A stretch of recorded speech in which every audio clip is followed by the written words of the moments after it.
Hey, what's up, y'all? Today we're going to be talking about Ivy Park and what really happened with the brand and why it vanished. Ivy Park was Beyonce's second clothing brand after House of Darion ended in 2012. Make sure y'all check out my other video talking about House of Darion and what happened with them. This brand was co-owned by Beyonce and Philip Green, a British businessman. A lot of people know him as the guy that is the head of Topshop.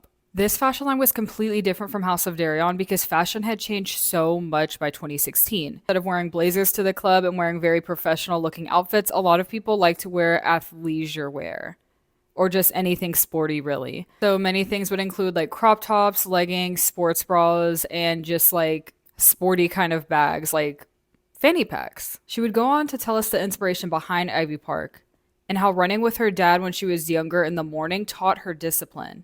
And she tells us that the park that she went to was called Parkwood Park, and then she got, of course, the name Ivy Park from Blue Ivy. She then would discuss in her marketing how Ivy Park is more like a state of mind, that she always goes to Ivy Park when she's about to perform, how she went there when she was giving birth, and it was really inspirational. Definitely matched with the sporty kind of theme. Unlike House of Darion, she definitely was working on her relatability here because everyone can relate to discipline and wanting to try hard at something and following your dreams and also centering yourself. The price range was also completely different from House of Darion because the range would be $30 to $200, and it would not only be sold at Nordstrom and Bloomingdale's but also Foot Locker and Finish Line, which is where a lot of Beyonce's fans shop at. Personally, based off of memory, I remember that most of Ivy Park's stuff was more on the expensive end. Like, yeah, they had things that were $30, but it was like accessories and stuff like that. I just remember everyone talking about how you can't afford Ivy Park, you can't afford this. 2016, The Sun would come out with this article that basically said that people that were making Ivy Park in Sri Lanka were being paid like $2 an hour, which was below the minimum wage line.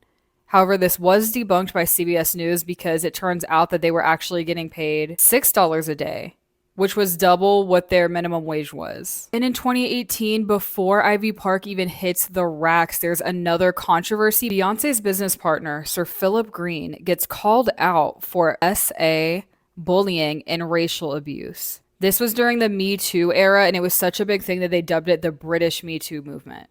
And on top of that, he even tried to stop allegations with legal proceedings and NDAs, which is crazy. He got called out pretty bad by some colleagues. They were not letting him get away with that. He would go on to be charged with 4 counts of misdemeanor assault after a Pilates teacher accused him of touching her upper body, if you get what I'm saying. Beyonce immediately dropped him and released this statement on her website and how they share a lot of Adidas's moral values. So it's clear that she was trying to distance herself from her ex-business partner and announced that she will be collabing with Adidas, with Ivy Park. Then the social media wave comes in. We start seeing giant orange boxes of like the Jenner sisters opening them, and it was just like a massively huge thing. I remember it being so cool and interesting. 2019, Ivy Park would sell out in like 6 minutes.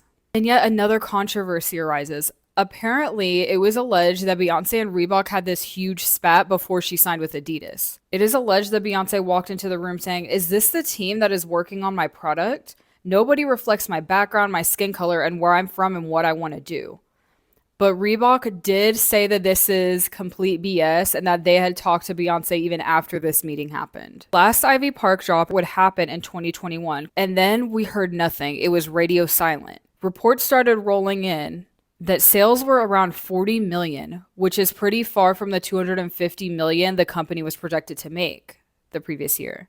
Finally, we hear something about Ivy Park, and in 2023, Ivy Park and Adidas mutually agreed that they are going to stop working together, which was kind of out of nowhere. A lot of the Hive also noticed that Beyonce was wearing Ivy Park during her Renaissance World Tour. I personally think that with the Bin Country website and just like Cowboy Carter, that she should or hopefully will bring back like the country-esque Ivy Park. I know they had a capsule collection, I believe, and it was just so beautiful. I just feel like a couple more styles could have been added to it. And I just feel like that would be such a good idea if she did that with Cowboy Carter, with Ivy Park, like a country western kind of theme. That's what I think would be perfect. And I don't think that Ivy Park is over like House of Darion was. I mean, House of Darion had a lot of things happen to it to cause its demise, but I personally think that Ivy Park has not left and that she is still around. She's just very low key and waiting for something to happen. And all in all, I definitely see a major growth when it comes to Beyonce, the businesswoman. I feel like with House of Darion, she was kind of out of touch and a little bit younger and didn't really understand or know her fan base. But I feel like as the years go by, she's trying to and getting better at mixing trends with what her fans want. Me personally, besides the Cowboy Carter thing that she should do, I think that it would benefit her to do something more like a loungewear thing instead of athleisure wear. Like athleisure wear is still popular, but with loungewear, if she did kind of what Skims is doing, I feel like that would fit amazingly and she would excel at that. But we'll have to see what she has in store for Ivy Park coming up this year or next year. Hopefully, we'll get something. Let me know what y'all think in the comments below.